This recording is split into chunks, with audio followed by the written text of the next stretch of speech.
preceded July 31st by at least a month. Explain what you mean, press campaign. I mean, if we're looking at, this is the way the Obama administration typically worked. They did it with the Iran deal. There was always an intelligence component, and there was always a press campaign as well.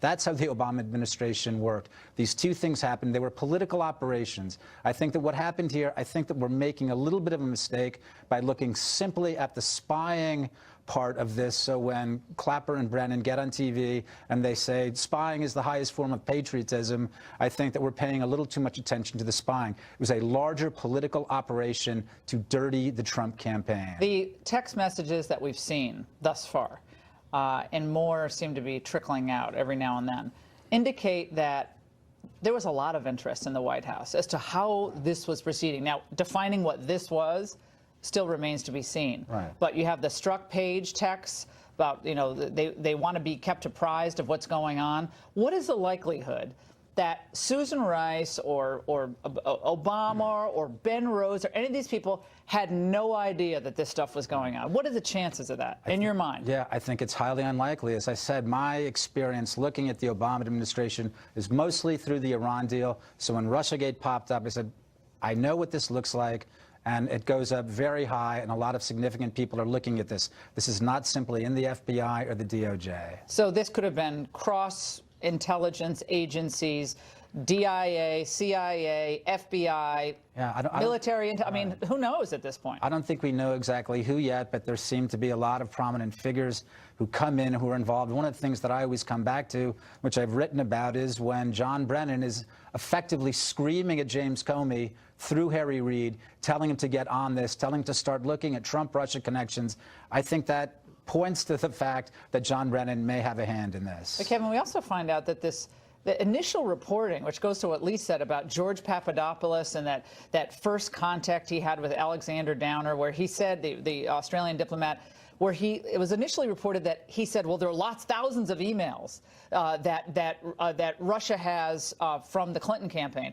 It turns out, after he gave an interview just recently to an Australian media outlet, he said, no, he didn't say that. He said they have dirt. So initially, when you say, gosh, a Trump campaign official said that he knew before this was a release, before these emails even came to the public domain, he knew that sounds really bad. That's not what he said. He said they have some dirt. But who knows what he was talking about there, if that's the case? Yeah, he didn't even say dirt. He said some negative, damaging information to the Clintons. This is all very interesting, and you asked earlier about what my gut feeling is. What doesn't sit well in the gut of every retired FBI executive and many agents right now is that this investigation was initiated and run, as well as the Clinton email investigation, out of headquarters, by headquarters management personnel. What does that mean to the people watching right now, out of headquarters versus a field office? I can't find words sufficient enough to explain what an anomaly that is.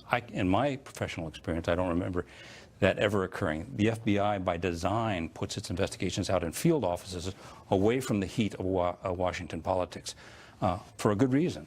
So to have the case run out of headquarters by a cadre who were present in both investigations is incredibly unusual. And so it starts to raise questions about, did they conduct the investigation in accordance with Attorney General guidelines, which would have been done routinely in the field? Guys, Lee, just final thoughts really quickly. Sure. Oh, I mean, I think that what we're seeing with a whole bunch of reporting, John Solomon's excellent piece, Kimberly Strassel's excellent piece, there are a lot more questions that remain to be answered. And that means documents have to be turned over, and perhaps things need to be declassified in a more transparent and fast fashion than they are. Guys, thanks so much. And what is it like to be targeted, by the way, for your political beliefs by the full force of the federal government? Well, we're going to ask the man just pardoned by President Trump, conservative filmmaker and author Dinesh D'Souza.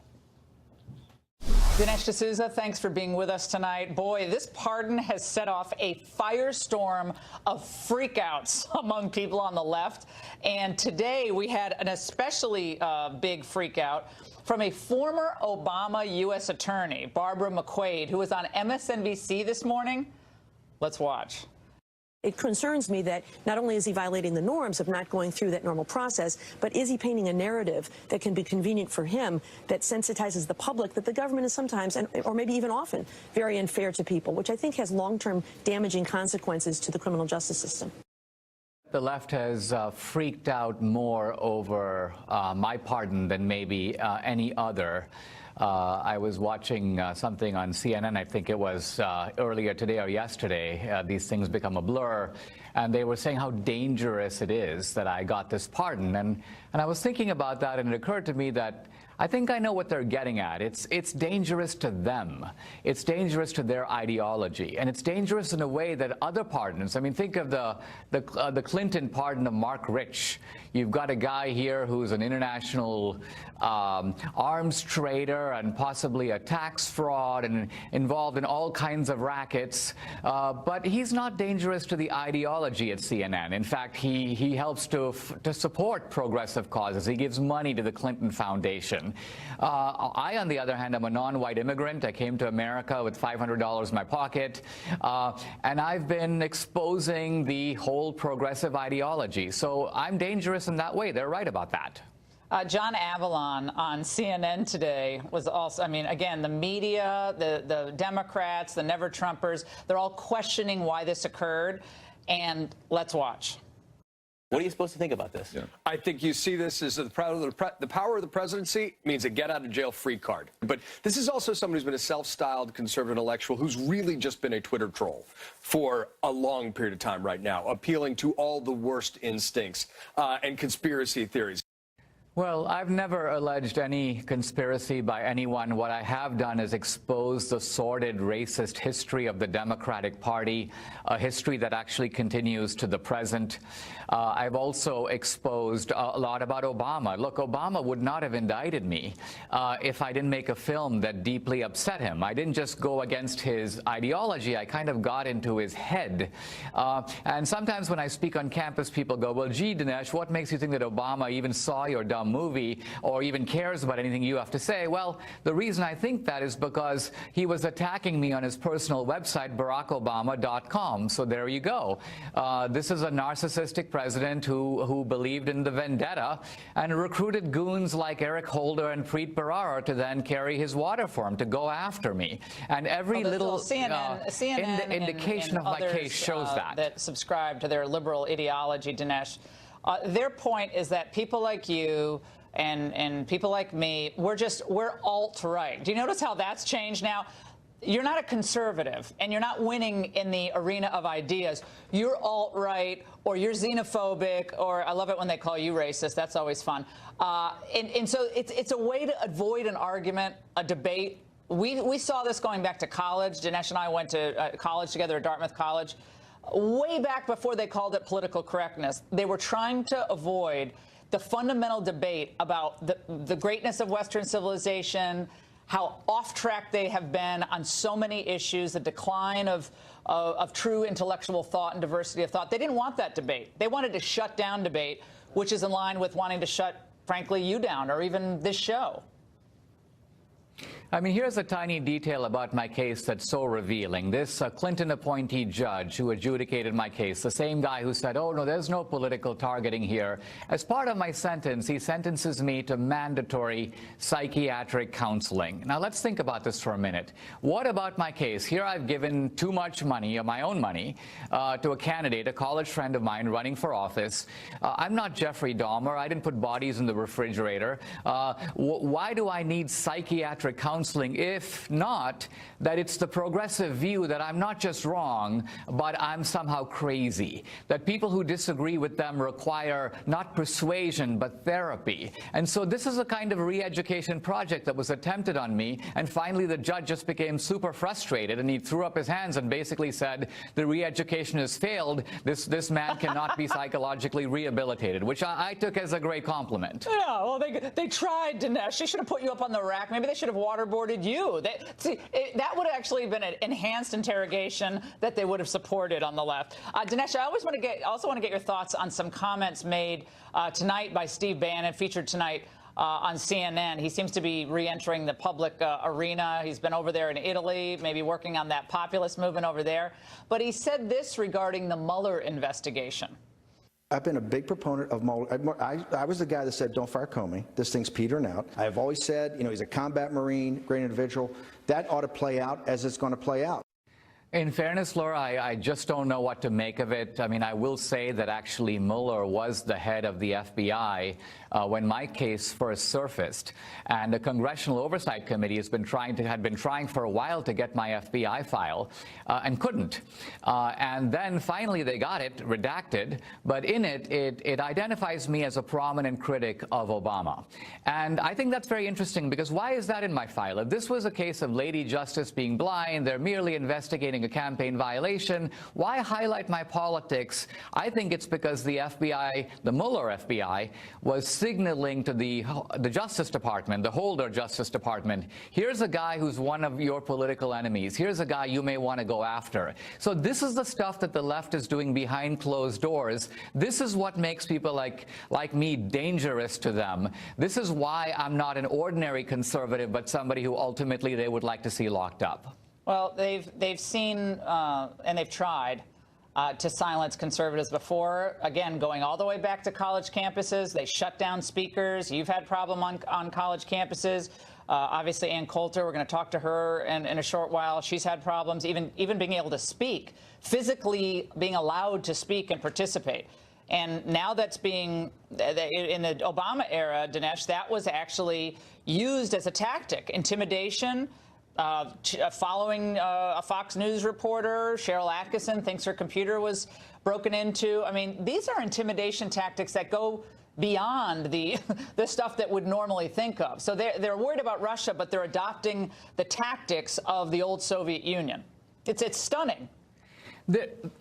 There's a deep level of lying and deception that goes on here. You know that both Obama and Hillary were disciples of Saul Alinsky. Dinesh, what do you think in the end happens to this Democrat Party as it's moving farther and farther leftward? To me, the party is in many respects rotten to the core, and what's really holding it up is not the Democratic Party itself, but by its own weight it would collapse. But it's sustained by a kind of outside alliance involving people in academia, the left in the media, and the left in the entertainment industry. The left controls these three megaphones of our culture, and they can put out a huge amount of big lies and disinformation as long as that continues. So they're what's holding up the Democratic Party right now. They're the cover-up artists for this party. Dinesh D'Souza, thanks so much for giving us your first primetime interview after the pardon from President Trump. Thanks very Dinesh. much. And former Attorney General Mike Mukasey is here next to tell us how politics drove prosecutors in the Obama administration. Now, this is critical to understanding what the swamp is trying to do to Trump with that Russia probe, so stay there. Dinesh D'Souza about the horrors of these political prosecutions, what he believes by the Obama administration, and his experience certainly has some implication, I think, for the Russia investigation, as we might look at this unholy alliance of the FBI Director Jim Comey and DOJ prosecutors. What do you think about, for lack of a better term, this runaway prosecution that a lot of us are concerned about? I think that in the normal course, that sort of case would have been prosecuted with the outcome being a fine. It's not one of Preet Bharara's brighter chapters that he participated in prosecuting this in the way that he did. He's had a couple of other dings and dents, but that was, I think, a pretty substantial one. Judge Mukasey, Adam Schiff said that the pardon of Dinesh D'Souza is basically a transparent effort by the president to signal to others that, look, if you do right by me, I'll do right by you. It's further evidence of a corrupt intent on the president's part, further evidence that he may have violated the law by obstructing justice in the firing of Comey, but in other efforts as well. It looks a lot like a message to Michael Cohen, who may also be implicated in exceeding campaign limits with that Stormy Daniels payment. And then you have the further announcement by the president that he may pardon Martha Stewart, another TV personality who was convicted of, guess what, obstruction of justice and lying to authorities. So he's nothing if not transparent. Oh, please! They've said the same thing every time he either issues a pardon or makes a statement that it's a signal, it's a dog whistle, and so on and so forth. I think the prosecution of Dinesh D'Souza in the way that it was done was unjustified. I think the prosecution of Martha Stewart was dubious. And so far as Rod Blagojevich, I thought the prosecution of him was entirely justified. Now, the president simply commuted his sentence. I don't know whether he should have done that or not. He served 6 years, and that's a judgment call. He was certainly not pardoned. Let's talk about what John Brennan has been up to. He's now a commentator on another network, and of course former top intel official, the U.S. government. But he has been on a tear on President Trump. I think Mr. Trump has demonstrated a paranoia and insecurity, as well as a real concern about the investigation that is underway. Certainly his tweets do not seem like they're coming from a person of innocence and confidence. My reaction is ordinarily would be that John Brennan was director of the CIA, maybe should be told to stick to his day job. The trouble is, I think, given what we're finding out about the way he did his day job, including his participation in putting an informant into the Trump campaign, maybe we're better off with him as kind of an amateur pundit.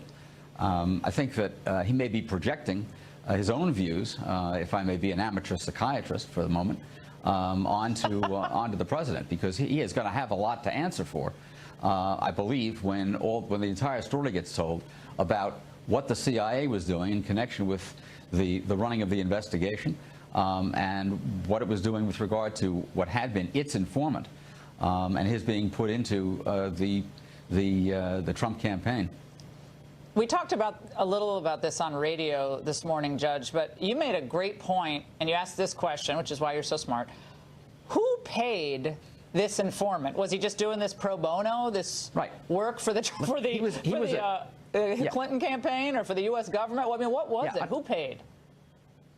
Understand, his history was as a CIA asset.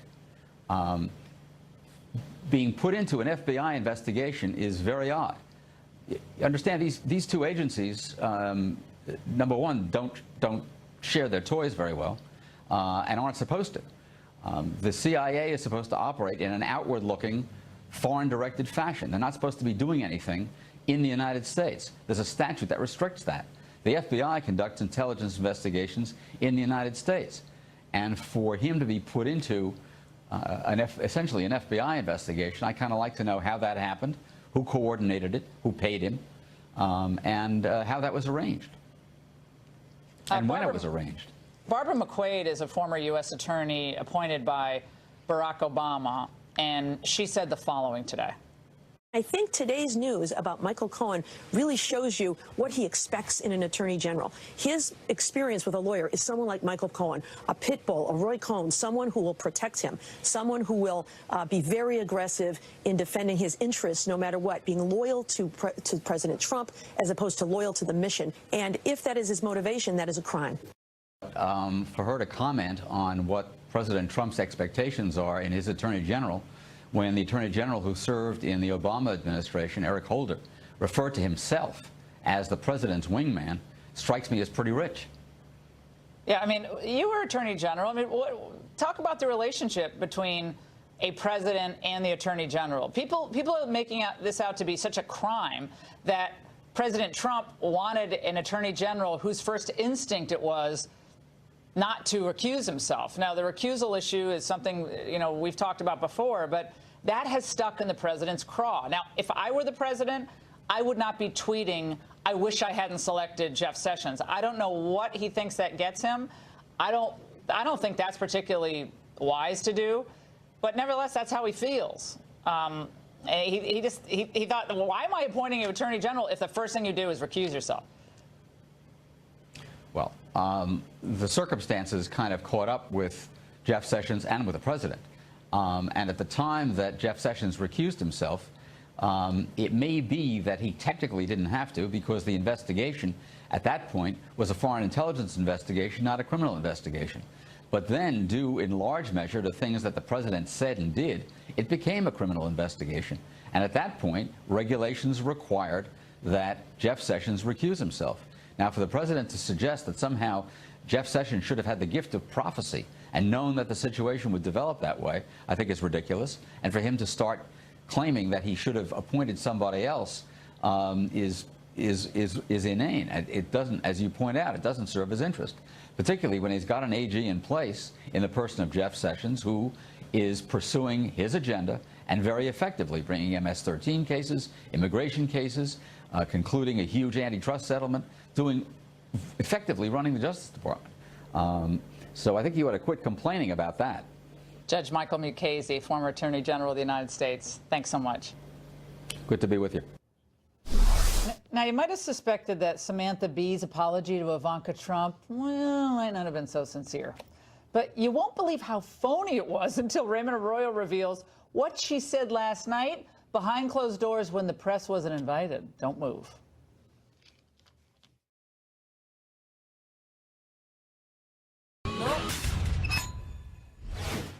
Is that really Follies? The Follies looks a little beaten drab. up. A little beaten up. But that's okay, because we begin tonight with a serious subject. It shows why Samantha Bee's apology for her obscene insult of Ivanka Trump now seems fake. You're not going to believe what she said last night behind closed doors. Here's what she said. The New York Times bestselling author and Fox News contributor Raymond Arroyo is going to tell us. Raymond, this was a television awards ceremony. What great timing. Yeah, this is from the Television Academy, okay, that grants the Emmys. They gave Samantha a special award, Samantha Bee, for her social activism, lifting society. Now, remember, this is the woman who told Ivanka Trump, you're a feckless C-word, and you should wear something tight and low-cut so your father will change his immigration policies. She had to apologize for that. But at this ceremony, which the media was not allowed into, she said this. We don't have the audio, but we have a transcript. Here's what she said. We spent the day wrestling with the repercussions of one bad word when we all should have spent the day incensed that as a nation we are wrenching children from their parents. Now, it wasn't one word. It was also the context that somehow Ivanka Trump should tart up to get her father's attention. That was never addressed at all, either in the apology or here. Well, TBS is standing by. She didn't like the fact that Ivanka Trump was actually holding up her infant son. Like, that was an affront to Samantha Bee. She's trashed me for wearing my cross. Let me hold it out for her, because it actually works against vampires. Hey, Samantha. Maybe we can play that clip in a minute. She's trashed me for that. Actually, do we want to play the clip just for fun? Go ahead, play that clip. It is the front. This is from 2016. We floated it. That's all right. Well, we didn't want to give it the light of day. Okay. But so she continues to be present, claiming she's sorry. She wants to move it on to political conversation. Who died and made her head of Amnesty International? The problem with this is it's misogynistic. She claims to be a feminist, and here she is calling a woman, reducing a woman to her genitalia with this horrible word. And it seems the network, TBS, is standing by her. Now, the president has started tweeting. Naturally, his daughter was attacked here. Here's what he said. Why aren't they firing no-talent Samantha Bee for the horrible language used on her low-rating show? A total double standard. But that's okay. We're winning, and we'll be doing so for a long time to come. I like how winning is capitalized. Well, he wants to let you know he's winning. Not clear why, but I'll take it. Okay. It's capitalized. Now, Brian Stelter on CNN has jumped into this, and he claims the president has gone too far. Let's watch. It seems, Brian, like the president's following a lot of conservative pundits who are jumping on this double standard bandwagon. Yes, he absolutely is. He's tapping into a very potent strain of grievance politics, something that we hear almost every day on the president's favorite Fox News talk shows. He's tapping into the idea of conservative victimhood, that conservatives are treated in a worse way than liberals. In this case, Roseanne Barr treated worse than Samantha Bee. They make it seem as if the president is somehow to blame for foul-mouthed comedians. Yeah, it's his fault. Believe me, There were foul-mouthed comedians, nasty people saying horrible things before Trump. They will exist after Trump. The president did take her bait a little bit here. Remember, Samantha Bee's ratings are down by almost half. Why are we responding to Samantha Bee? He's winning on the economy. He's winning on trade. The economy is flying. Focus on the substance. Who cares about it? But can he match Obama's The Final Year, an HBO documentary that, like a West Wing, like an extended West Wing, portrayed the national security apparatus, John Kerry, Samantha Powers, and Ben Rhodes as heroes? Here's a little clip of that documentary. Let's watch.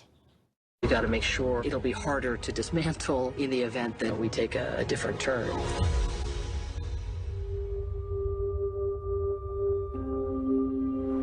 I just came outside to try to process all this. It's a lot to process. I can't put it into words. I don't know what the words are. I mean, Ben Rhodes can't find the words. That's after Hillary's defeat. They all thought Hillary was going to win, and you see that in the documentary. The Boston Globe wrote, "This team's professionalism, empathy, pragmatic idealism are enough to make you weep with all that has gone missing." Now, what I focused on is Samantha Powers, who was unmasking individuals every day somehow over at the UN. She said we have to make it harder to dismantle, meaning the foreign policy apparatus. Iran deal gone. What else? Climate change gone. Yeah, TPP and Cuba. Those are the three benchmark things that they celebrate in this documentary. On a day when Donald Trump has brought North Korea to the White House, this is a hard documentary to swallow. How time has devoured what was supposed to be the ultimate narrative. I would love to have era. been sitting next to Ben Rhodes on the sidewalk. I can't speak. I've got to take a moment. Well, I'm going to take a moment now. All right. Well, you know, Raymond, on a rival network, there's an anchor who seems to stay on air no matter what she says. Ann Coulter has some wild new info on Joy Reid's nasty blog. Next. Well, wouldn't you know, comedian Samantha Bee is suffering pretty much no consequences at all for her repugnant attack on Ivanka Trump. And the liberal media double standard apparently also applies to MSNBC's Joy Reid. Over the last few weeks, hateful and nasty blog posts by Reid from as far back as 2005, they've all surfaced. Well, she's repeatedly apologized for the posts. Her network says she has evolved, and her show remains on the air. Joining me now, one of Reid's targets, New York Times bestselling author Ann Coulter. Ann, great to see you. I'm sure none of this surprises you. I mean, this is what you and I have become accustomed to. Liberals can say anything they want about women, minorities, Jews, and get away with it. But you found some interesting nuggets from her past. Yes, it actually went up on Daily Caller today. One was she was wishing for you and me to be left in the public square in Iraq, which I think is interesting because I agree. I wouldn't want to go to a majority Muslim country. I don't know why liberals want to turn this country into those countries. But she considered that really, the worst thing you could do to us. And then in a separate post, I guess she liked or retweeted someone suggesting that, I don't know if it was just me or both of us, kill ourselves. And then, of course, there was the always popular calling me a man for having a beautiful swan-like neck.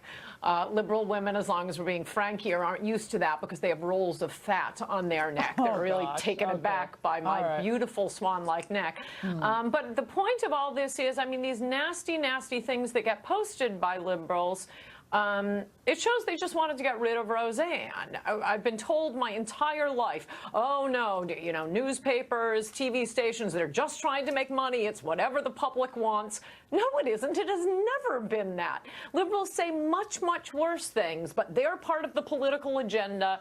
The reason they wanted to fire Roseanne was, I mean, she used to be kind of a left-wing loon. She became a Trump-supporting, still kind of a loon. But she had a wildly popular program and apparently was popular with Trump supporters, whom they enjoy calling racist. Did you see that they're trying to maybe reboot the show without her? With just her daughter, who's obviously the more liberal character, and John Goodman apparently said, well, I'd be up for that. I mean, but this is the kind of ideas they have. There's the half of the country who voted for Trump, roughly. All these people are looking for something that just doesn't offend them on a minute-by-minute basis. And this show kind of had some funny moments where someone who liked Trump wasn't ridiculed every 5 seconds. So That's all it was. It wasn't even all that political of a show. But I bet, you know, the producers, the people behind the show, they were tired of having to answer for it at various social events in L.A. or Malibu. They don't want to answer. This is a nice, kind of ugly way of saying, oh, this is off the air. We can go back to doing business as normal, Ann. Right, right. I mean, I never saw the old show or the new show, but when she was getting ratings like we haven't even heard of for 20 years, to be dumping that show because of crazy tweets she was sending. She has always sent crazy tweets. This is nothing new.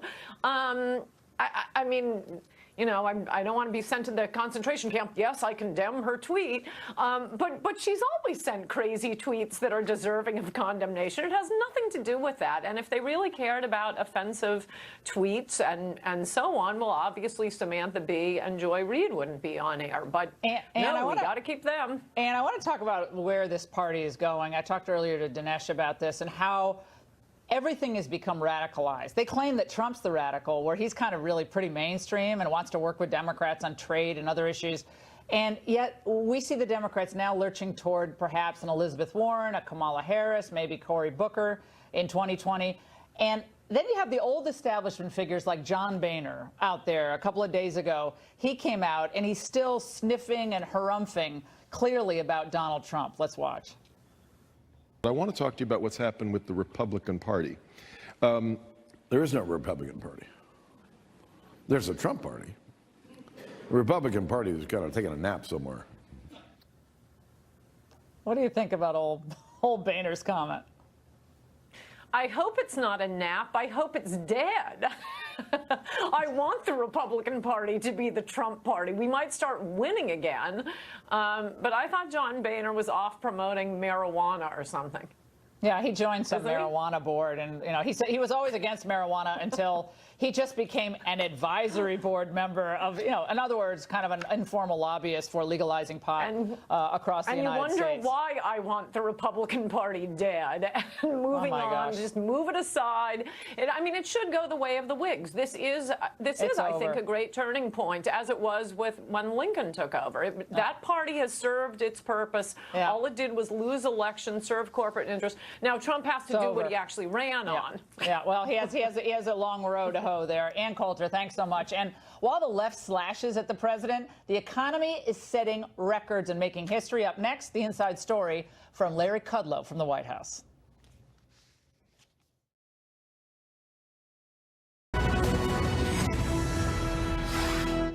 You know the Trump economy is red hot when even the New York Times has to admit it.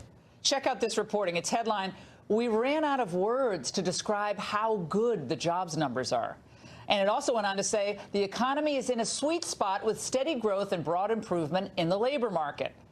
Just look at these numbers. The unemployment rate fell to an 18-year low of 3.8% in May as the economy added 223,000 jobs. Black unemployment fell to a new record low at 5.9%, down sharply from the 6.6% in April. Average hourly earnings, I love this, increased 2.7% from a year earlier. Meanwhile, Trump is draining the swamp by slashing 3,000 federal government jobs in May for a total of 24,000 since he took office. Here now, the man charged with keeping the Trump boom going, Larry Kudlow, the head of the National Economic Council. Larry, thanks for joining us. We appreciate it tonight. I was thinking back on, November 10th, 2016, all these, oh my God, global markets are going to collapse. The stock market's going to crater. The economy, the global economy is going to be thrown into total turmoil with President Donald Trump. They were all freaking out. Mark Cuban was predicting this dire consequences. The New York Times had to admit today that things are they're crazy good. Yeah. Wow, because I remember my great friend Paul Krugman trashing all of us and saying that the economy was going to go into a deep recession and the stock market was going to crash, I guess, the day after the election. So it's a little bit different, the reality. And You know, today was another great day for jobs, up 223,000. Wages are rising. Unemployment is falling. Yeah, we went through Small business numbers did very well again today. Manufacturing report did very well again today. Look, it's never perfect, but we're on the right track. And you know what? The big issue for my critics and the president's critics in the economic area, you'll never get to 3%. You'll never get to 3%. You can't beat 2%.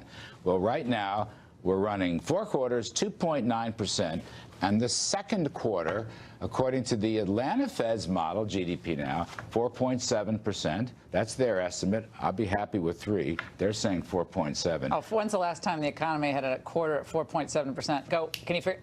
You know what? I probably can't even remember that. No, I think it was. I'm going to say the 1990s is what I'm going to suggest. Probably 94. 4, 5, 6, 7. There's all this good news. New York Times. Trump touts jobs report before official release. Breaking protocol. This is what they seized on because all the other stuff is really good. So Trump tweeted out this morning, you know, looking for those jobs report. Right. You know. That's all he said. Yeah. Waiting for, like the rest of America, looking for the jobs report. Listen, by law and custom, all right, I get the jobs data the night before. I get it from my pal Kevin Hassett at CEA. We take a look at it. I called it to let him know because it was a great number. Now, it's a private number. It's a secret number. You can't put it out. I got hold of him on Air Force One. He was extremely happy. I must admit. You tell Trump something, happy. he's about to tweet it out, though. I mean, he's excited like a kid. He's excited about the news. He wants America to win. You think? He wants to win. He does want to win. And you know what? I figured I didn't want to bother him. He's coming home from a long trip. I think he needed some good news. He got some good news. The tax cuts, the rollback of regulations, the opening of energy, the finally protection of some of our own trading rights for but this is what set everyone off because they said Trump was going to back off on the steel and aluminum tariffs. He was never going to do that. It was all a ploy.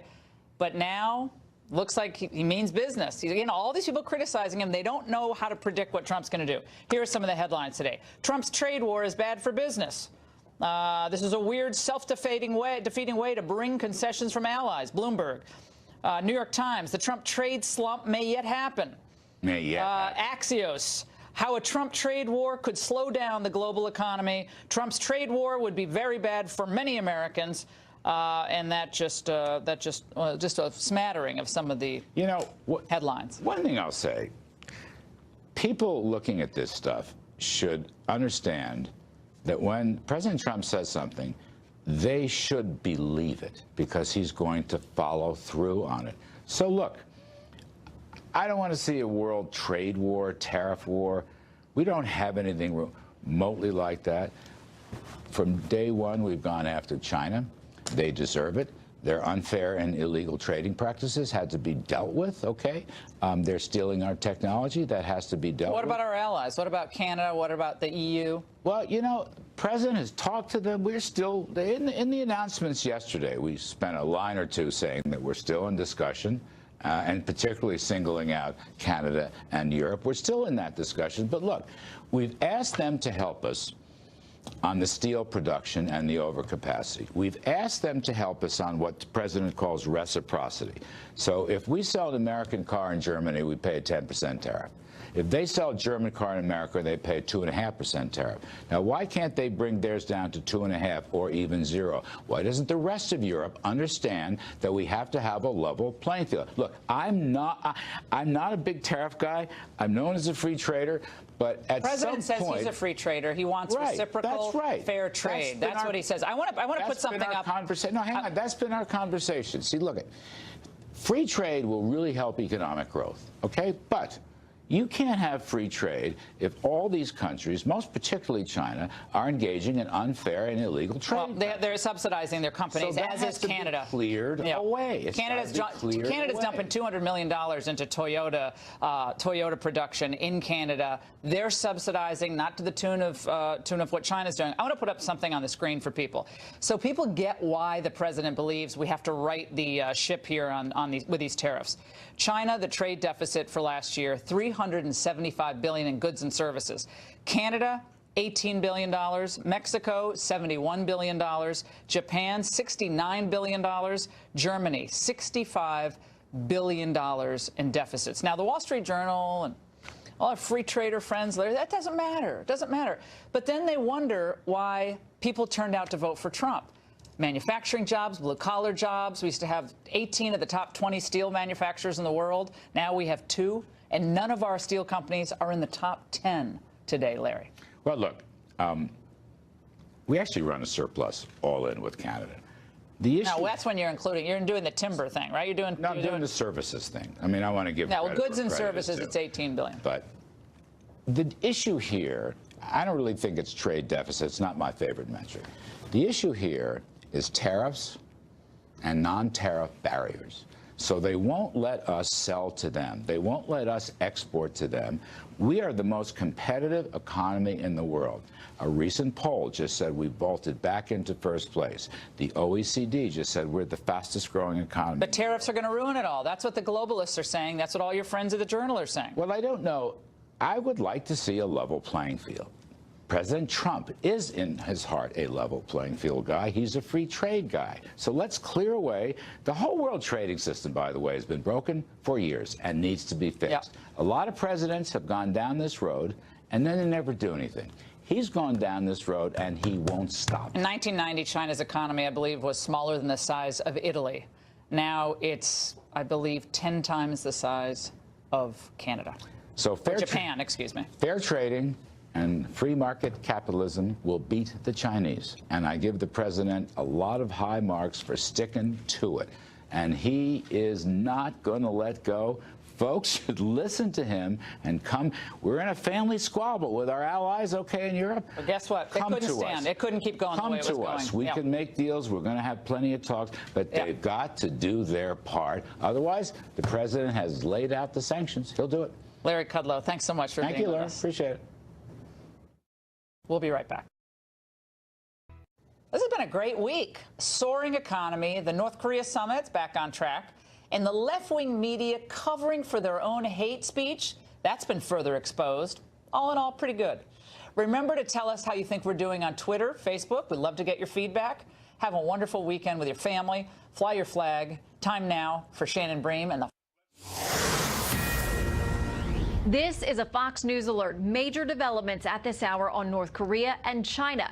Breaking news from Secretary of Defense Jim Mattis. Plus, the Singapore summit is back on. We're also monitoring Berkeley, California, scene of violent Antifa anti-free speech protests. Tonight, they're taking aim at Christian evangelicals and the Reverend Franklin Graham. Peaceful so far. The event's just getting started. We're tracking it. And MSNBC's Joy Reid breaking her silence tonight after controversial blog posts surface as claims she was hacked apparently are crumbling. Hello, welcome to Fox News at Night. I'm Shannon Bream in Washington. The countdown is on now to June 12th, ending the week of uncertainty. But the high-stakes nuclear summit with President Trump and North Korean leader Kim Jong-un is apparently back on track. The highest-ranking North Korean official to visit America in 18 years was at the White House today delivering a message.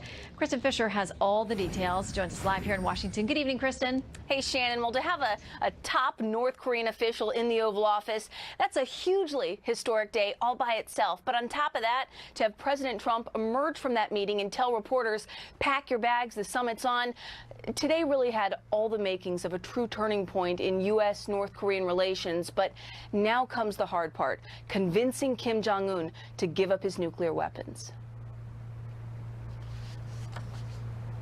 June 12th, we'll be in Singapore. It'll be a beginning. President Trump made it official after meeting with North Korean Vice Chair Kim Young-chul for over an hour. The former head of Pyongyang's spy agency hand-delivered a letter from his boss, Kim Jong-un. I haven't opened it. I didn't open it in front of the director. I said, would you want me to open it? He said, you can read it later. I may be in for a big surprise, folks. The White House says he's since read it. But even before he opened that oversized envelope, President Trump was already walking back on his policy of maximum pressure against Pyongyang. I don't even want to use the term maximum pressure anymore because I don't want to use that term because we're getting along. Just 1 week ago, President Trump canceled the summit, partly because of a threatening statement from the North Koreans.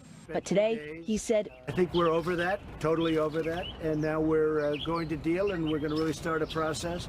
It's a process that even the president admits may take more than one meeting. But the Secretary of State says, make no mistake, this administration understands how hard it will be to convince Kim Jong-un to give up his nuclear arsenal. If we convince them of that in fact their security is greater, that in fact the real threat to their security is the continued holding on to of that nuclear weapons program and not the converse.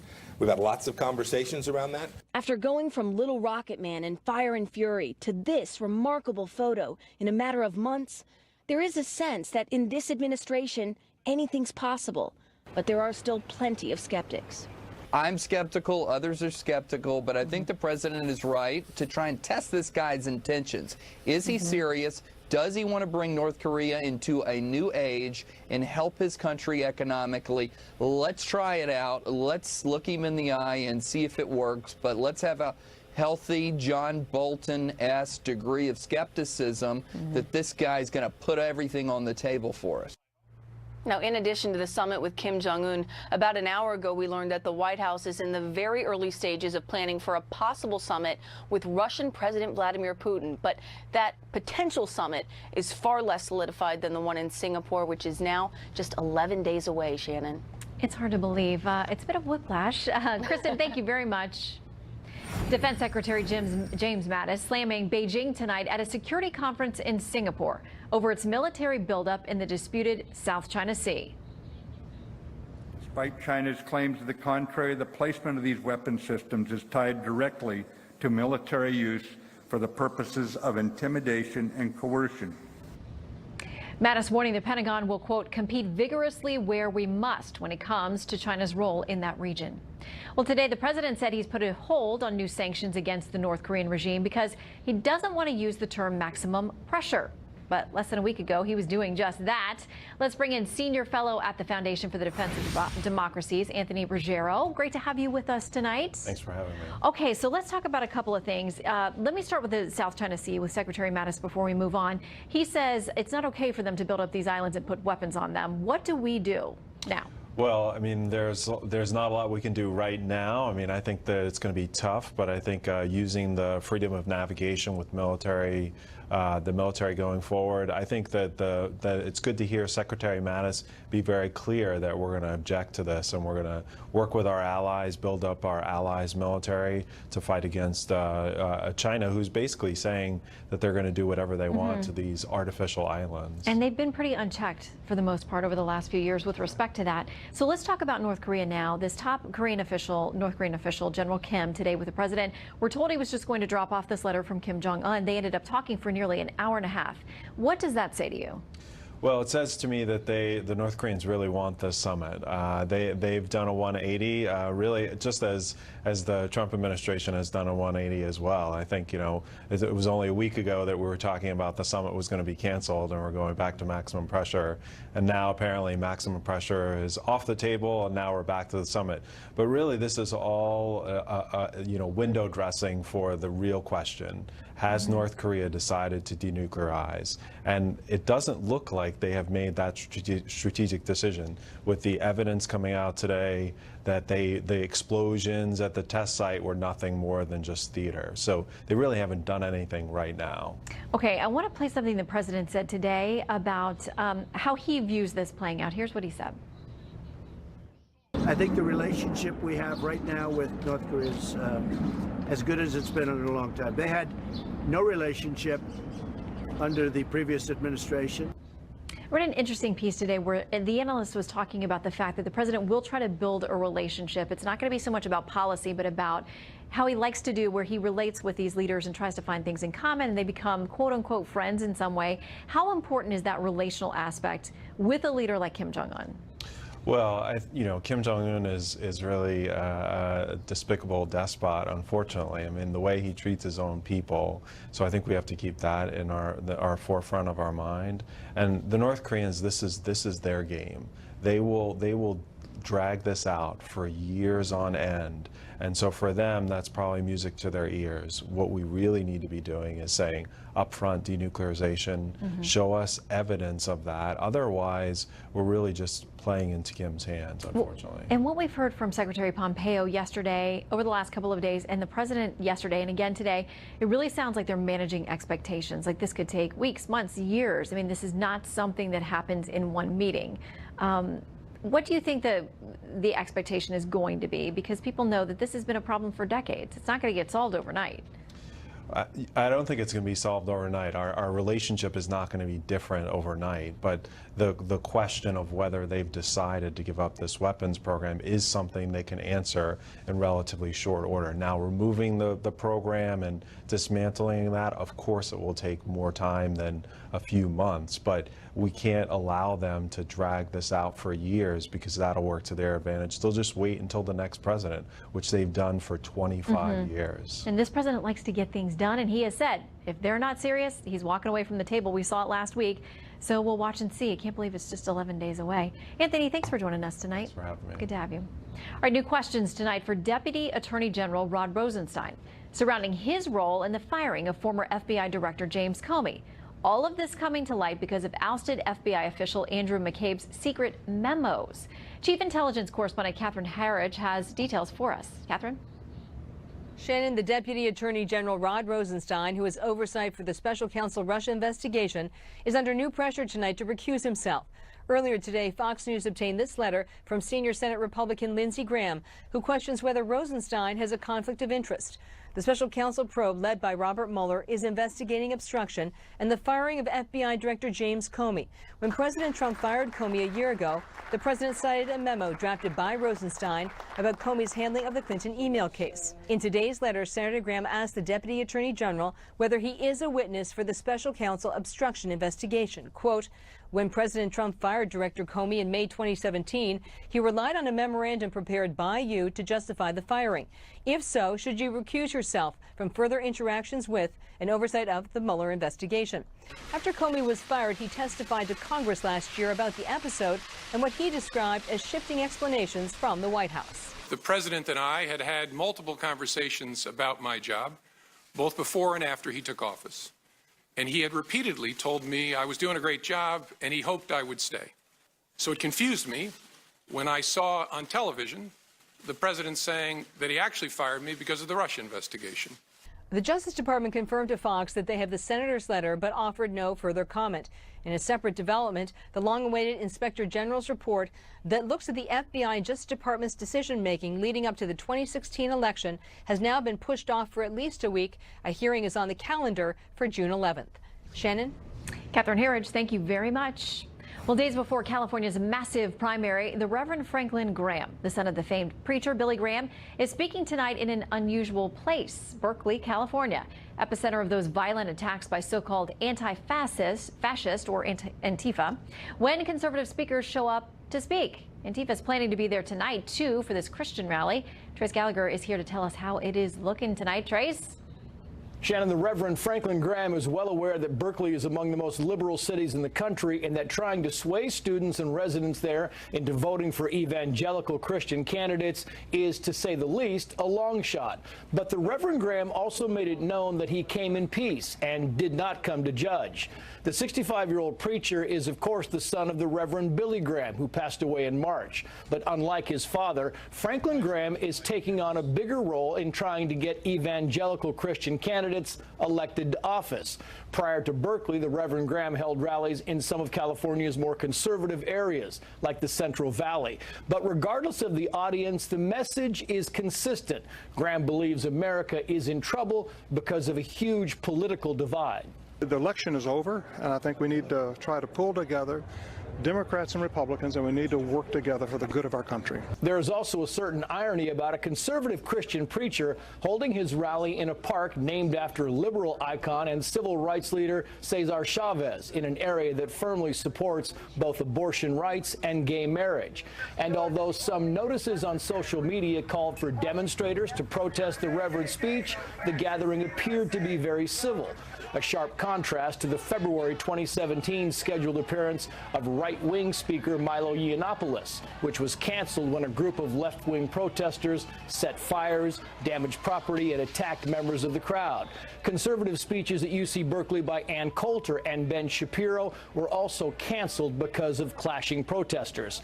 Tonight, the Reverend Graham's message may not have been totally embraced, but at least it got out. I'm not trying to turn the state red or blue or anything else. Let's go penetrate the blue wall, not for politics, but the blue wall represents secularism. Let's penetrate the blue wall for Jesus Christ. So that's what I'm here to do. But I'm not here for politics. Before the California primary on Tuesday night, the Reverend Graham will make a few more Golden State stops, albeit